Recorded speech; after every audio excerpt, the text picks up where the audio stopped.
The sky was clear that morning. The sun rose as it always had, casting its golden light across the earth. While the world went about its business, no one expected what would come next across the horizon. A shadow fell, vast and unmistakable, a shape far too large for any earthly aircraft. A shape that moved in silence against the clouds. There was no sound, no engine hum, no rumble to announce its presence, only an unearthly stillness. As the enormous vessel descended slowly from the heavens, its dark hull gleaming in the sun, as if it were some distant planet in itself. The first to spot it were a group of astronomers who immediately called the military with reports of an unknown object in the sky. Within minutes, the news spread like wildfire. Panic rippled across the globe as governments scrambled to respond and prepare for what they believed to be the beginning of an invasion. Humanity's first contact with another species had arrived, but no one was ready for what followed. Hours passed in tense silence. The massive ship remained motionless in the sky, hovering above Earth's surface. Its size defied comprehension, larger than anything humanity had ever built. Yet there were no signs of weaponry, no visible aggression. It was as if it had simply appeared from another dimension, or the farthest reaches of space, to simply watch. Then a signal came, a soft hum that filled the air like a whisper resonating deep within the bones of every human who heard it, a voice speaking not through sound, but directly into minds across the world. The voice was calm, almost soothing, as if it had always been there in the back of their thoughts, speaking words they didn't know they needed to hear. "We are the Jera, we come in peace." The voice resonated with an undeniable clarity, and within moments translators on every device across the planet began to echo the message for all to understand. "We are the Jera, we come in peace." The words repeated as they sunk into humanity's collective mind. The words were not a threat, they were an offer, an invitation. And still there was silence. For hours, the world waited for a response. No one knew what to say, no one knew how to respond to something so impossible. And yet here it was, standing still in the sky, an alien ship from another world, and a peaceful message that felt too good to be true. The Jera did not speak again, not until Earth's leaders finally took to the airwaves to address their people. There was fear in their voices, uncertainty, but also something else, hope that this might be the moment humanity had been waiting for, the day they were not alone in the universe, that the dark expanse of space was not a void, but a place full of life and opportunity. A series of diplomatic messages were sent back and forth. Humanity's governments knew they had to tread carefully. No one was sure whether these visitors were truly benevolent, or if this was some elaborate trick. But as the hours stretched into days, the Jera's ship remained hovering in place, their message unchanged. They were waiting for a response, an answer to their offer.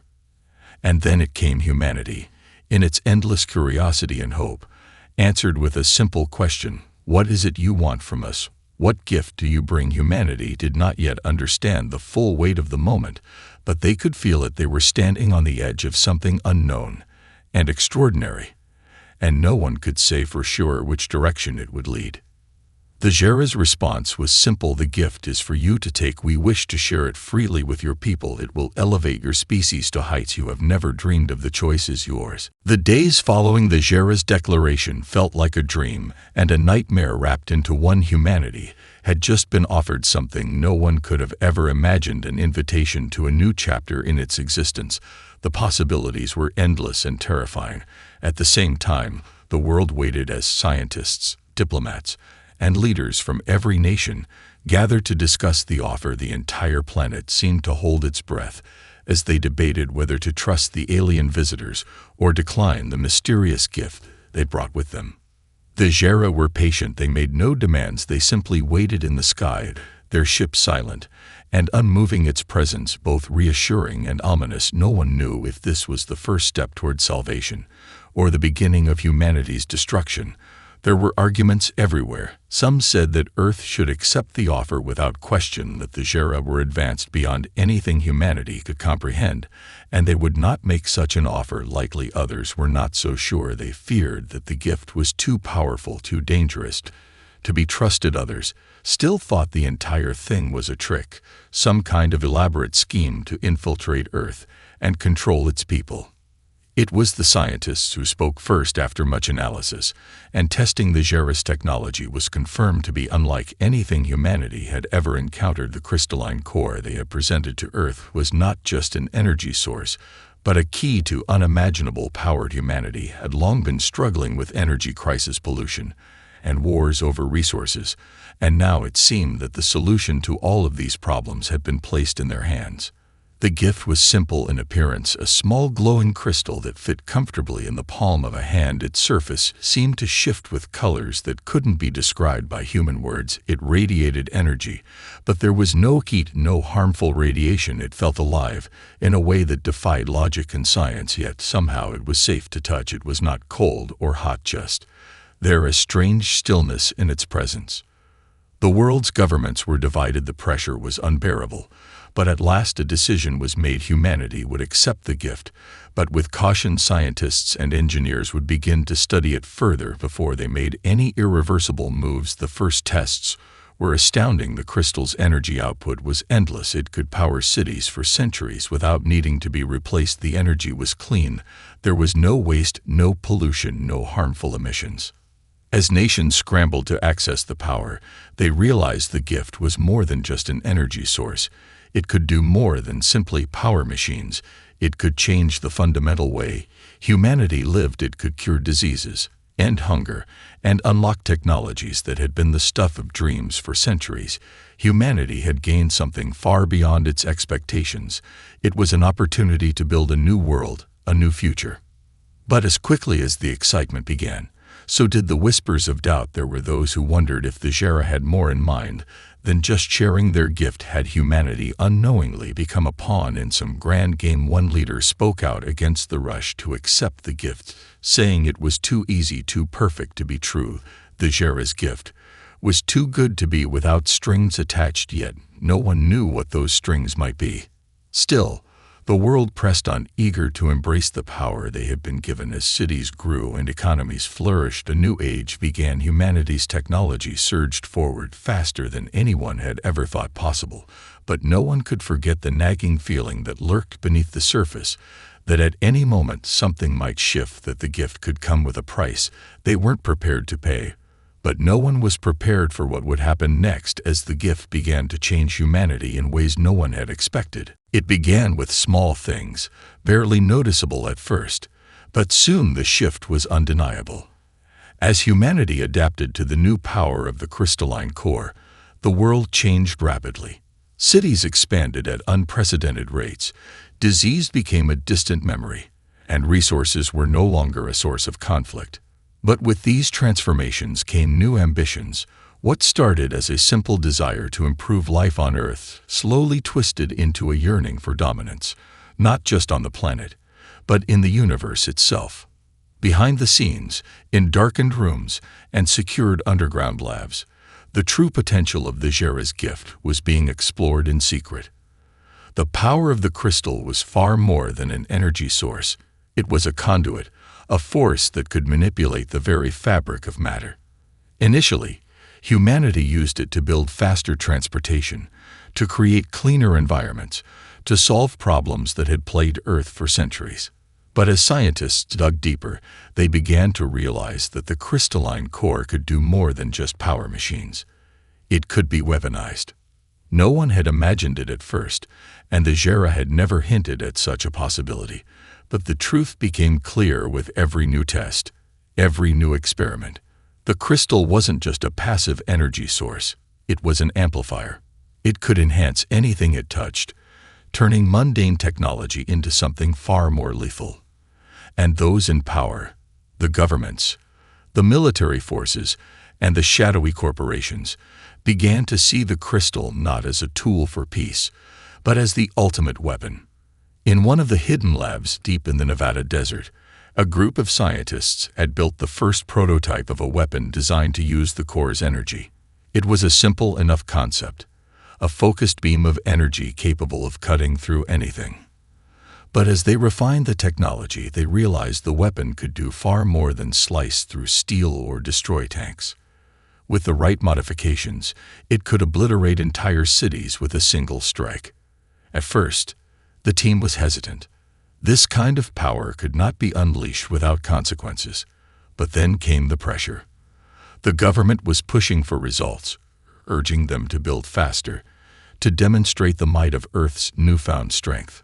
The world's top leaders, now aware of the weapon's potential, began to argue that humanity could not afford to be weak.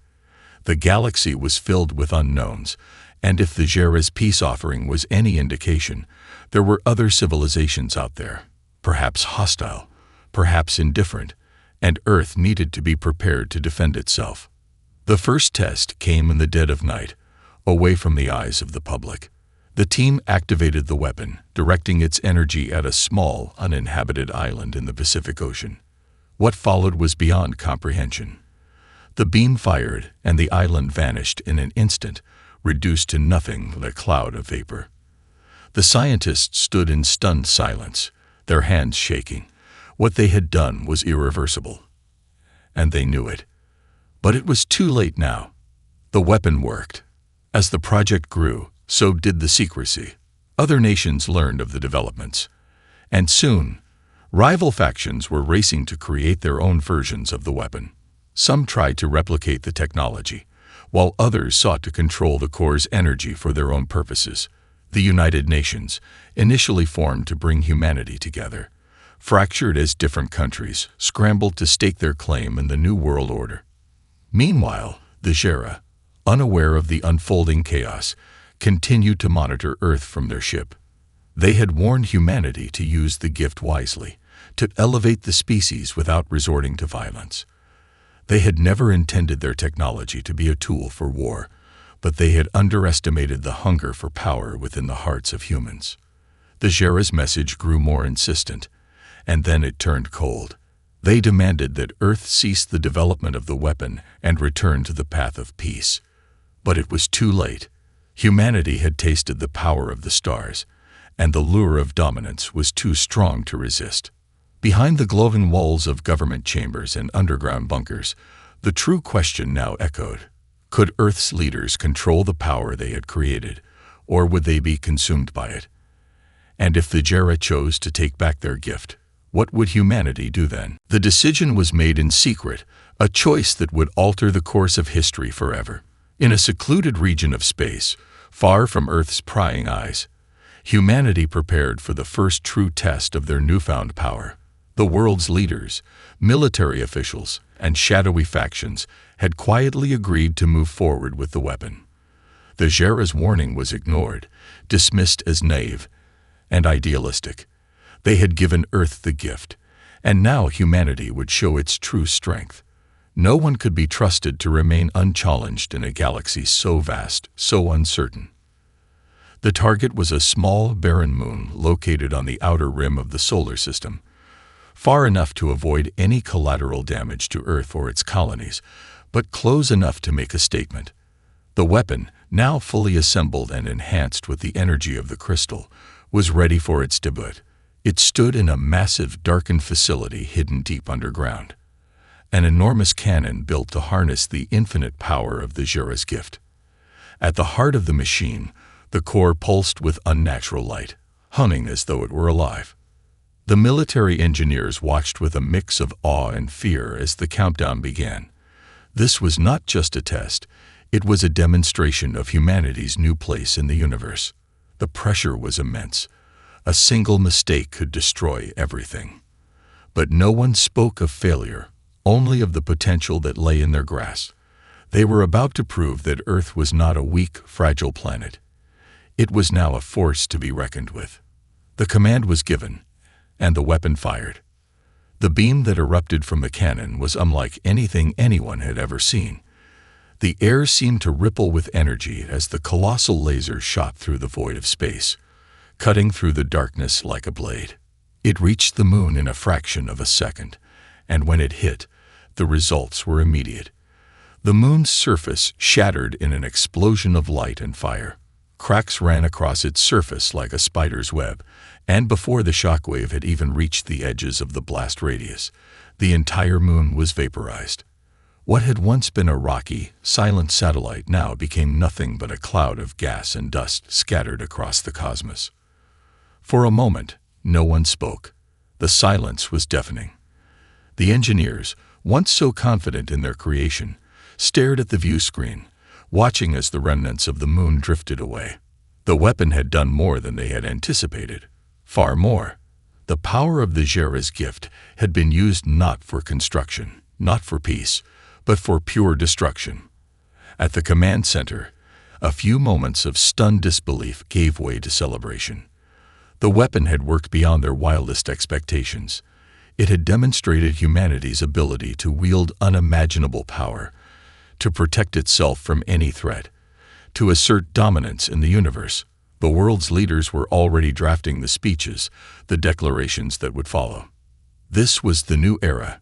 No one could touch Earth now.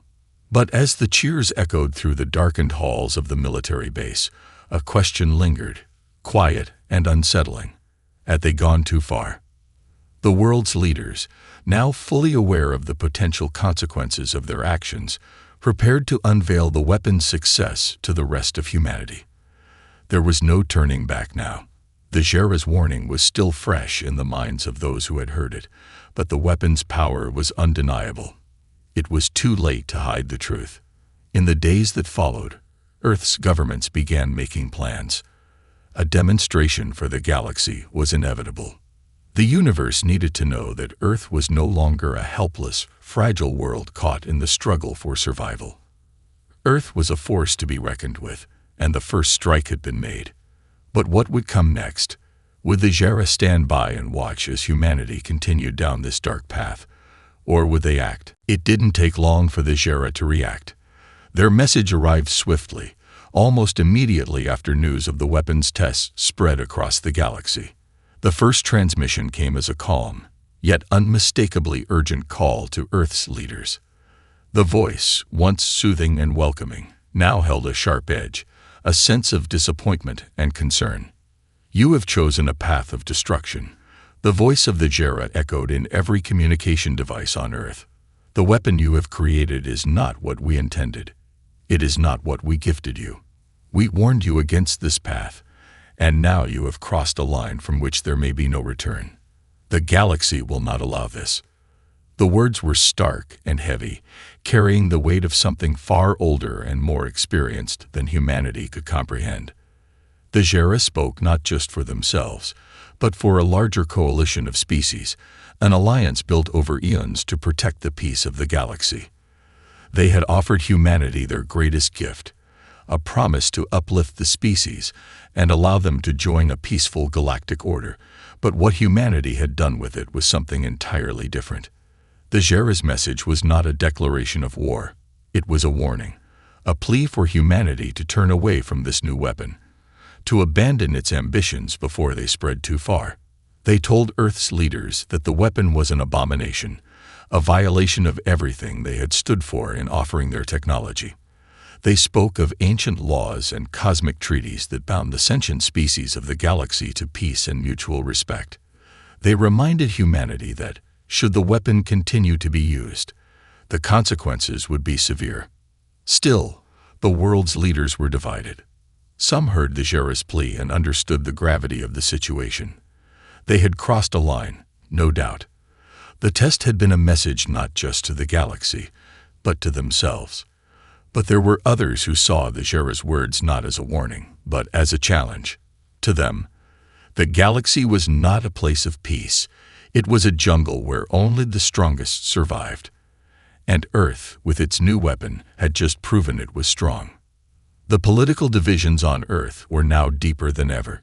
Some countries were ready to de-escalate, to offer the Jera an apology and halt the weapon's development. They hoped that the peaceful path would still be possible, that they could return to the spirit of cooperation. But the militaristic factions, those who had seen the weapon's power firsthand, were already making plans to demonstrate Earth's strength to the galaxy. They feared that if they backed down now, if they admitted weakness, it would invite future threats. Other species who might not share the Jera's idealism. Behind closed doors, a coalition of Earth's most powerful leaders convened, debating what their next move should be. One faction argued for appeasement, to show the galaxy that Earth could be trusted, that they were not like the warmongering species they feared. Another faction believed that they had just been handed the keys to a new era, a chance to assert their dominance in the galaxy before anyone else could challenge them. In the midst of these debates, the Jera issued another message, a direct warning. Their ships were already en route to Earth's orbit, and they would not arrive alone. The message was clear: you have chosen your course, and we will ensure the consequences of your actions are understood by all. The Jera were not coming to negotiate any longer. They were coming to intervene. As the days stretched on, the tension in Earth's governments grew palpable. There was no turning back now. Earth had the weapon, and the galaxy had noticed. Soon, it would be clear just how far the consequences of their actions would stretch. But humanity, ever determined, believed that the galaxy had underestimated them. The question was no longer if they could win.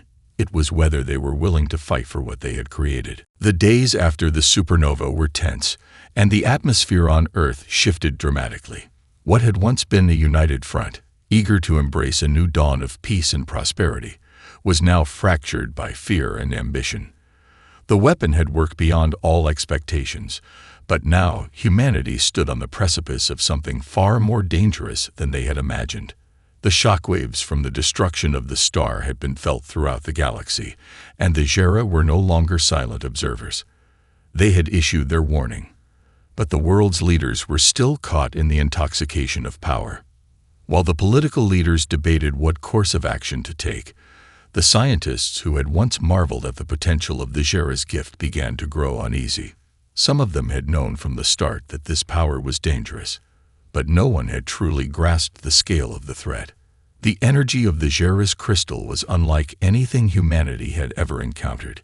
It could bend the very laws of nature. It was no longer just a tool for progress. It had become a weapon capable of unimaginable destruction. In hushed meetings, the scientists began to question whether humanity had lost control. They were beginning to realize that the very thing that had promised to elevate them above their struggles, disease, war, hunger, had instead created a new, far more dangerous struggle. The weapon could not simply be turned off, not easily. It was woven into the fabric of Earth's future now, and there was no undoing what had been set in motion. Meanwhile, humanity's military forces were busy preparing for the inevitable confrontation with the Jera. The factions who had supported the development of the weapon were now calling for the immediate deployment of Earth's newfound strength. They believed that by using the weapon again, they could cement humanity's dominance over the galaxy, forcing any species, including the Jera, to bend to their will. The weapon's success had only fueled their hunger for more control. But the leaders who were reluctant to continue down this path began to grow louder in their opposition. They understood that humanity's place in the universe was not secured through power or dominance, but through cooperation, trust, and wisdom. What the Jera had offered was an opportunity for growth, for learning, for becoming part of something larger than themselves. And yet, here they were, on the brink of using that very gift to destroy any chance of peaceful coexistence. The debate became a storm of conflicting desires. Some were certain that humanity could not afford to show weakness, that they needed to defend their new position at all costs, to assert their newfound power before anyone else could challenge them. Others, with a growing sense of dread, knew that this could end in catastrophe. They feared that humanity's decision would lead to a war that could consume them all, not just with the Jera, but with the entire galaxy. And then, without warning, the Jera made their move. A single Jera ship appeared in Earth's orbit, more massive and imposing than any other vessel humanity had ever seen. It was a silent, menacing presence, looming like a dark shadow against the blue expanse of the sky. The Jera's message was brief, but its weight was unmistakable. "We gave you the gift of peace, and you have chosen to misuse it.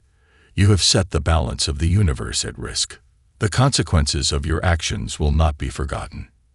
The transmission cut off abruptly, leaving Earth's leaders in stunned silence. They had known that the Jera would respond, but no one could have predicted this. The message was not a declaration of war. It was something far more terrifying. It was a promise of something worse, a reminder that the universe had its own way of ensuring balance, and that those who disrupted it would eventually face the consequences. The Jera were not here to negotiate. They were here to remind humanity that power without wisdom was a dangerous thing, and that when you wield such power recklessly, the universe will always find a way to restore order. With the message still echoing in their minds, Earth's leaders had a choice to make.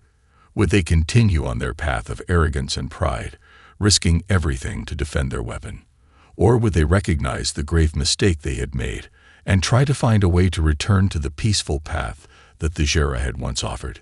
The weight of the choice pressed down on them. They had pushed the universe to the brink, and now the universe was pushing back. The time had come. Earth's leaders, now resolute in their stance, made the bold decision to send a message to the entire galaxy, a demonstration of their strength, a declaration that they would not bow to the Jera or any other species that sought to control them. The final test of the weapon would not be a subtle one. It would be an act that would resonate across the stars, a clear signal that Earth was no longer just a player in the cosmic game. It was the game's new ruler. The target was chosen carefully, a star located in the far reaches of a neighboring system, far enough from Earth to prevent any immediate danger, but close enough for the galaxy to witness the event in all its terrible glory. The decision was met with mixed reactions on Earth. Some believed this was their only option to secure their place in the galaxy, to show that Earth would not be intimidated. Others, though, feared the implications of what they were about to do. The Jera had warned them about the consequences, about the balance of the galaxy being disrupted by such reckless use of power, but their voices were drowned out by the overwhelming desire for control. In a massive underground facility, the colossal cannon, now fully powered by the Jera's gift, stood ready. The energy core pulsed with an intensity that could be felt from miles away. The engineers, once proud of the weapon's potential, now looked on with unease. They had seen the destruction it could cause. They had seen what had happened to the moon. And now they were about to test it on something even greater, something far more irreversible. The countdown began. 5, 4, 3. The seconds ticked away like an eternity, the weight of the moment pressing on everyone in the room. 2, 1. A burst of light erupted from the cannon. The beam, now more powerful than ever before, shot across the void of space with a speed that defied comprehension. It was a force of nature, a wave of energy that tore through the fabric of space itself. The star, a burning ball of gas and fire, was the perfect target. Its immense energy would make the destruction all the more striking. The beam hit the star, and for a moment, everything seemed to freeze. Then, the star flared with an intensity that could be seen from Earth. It grew brighter than any sun had a right to be, sending out waves of energy that distorted the surrounding space. The shockwave was felt instantly across the galaxy, shaking entire systems and sending ripples through the fabric of the cosmos. In the blink of an eye, the star collapsed in on itself, imploding into a supernova, releasing a burst of energy so intense that it threatened to send shockwaves far beyond its home system. From Earth's vantage point, it was a moment of pure awe, the universe itself seemingly bending to their will. But for those who understood the consequences, it was a terrifying sight. The supernova was not just the destruction of a star, it was the destruction of balance. The universe would remember this, and the Jera would not remain silent for long. Across the galaxy, the response was immediate. Every species, every race felt the shockwave, heard the message that Earth had just sent out. The Jera, in their ships orbiting Earth, did not speak for days.